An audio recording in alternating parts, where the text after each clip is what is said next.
Hey guys, Matt here from Dunn Watson. We thought we'd show you this Toyota Fortuner going out today. We've had a couple come in and they just pretty much wanted something very simple, pretty basic.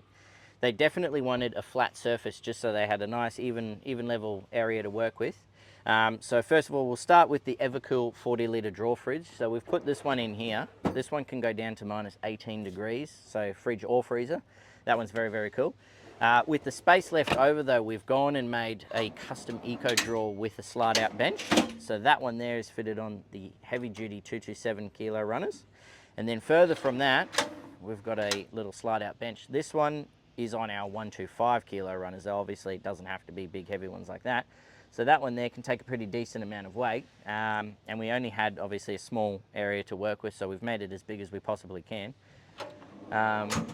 On the top, we've added two of our anchor track systems here. So these are just like adjustable rings you can run a strap through, tie stuff down. We didn't go with the wing kits on this one though, because they wanted to put stuff down the side and they weren't sure about the heights of those things. So we always, we can always add that at a later date if need be. But if you think this was something that you liked, or you could use something like this or something similar, get in contact or flick us an email or give us a call. Thanks.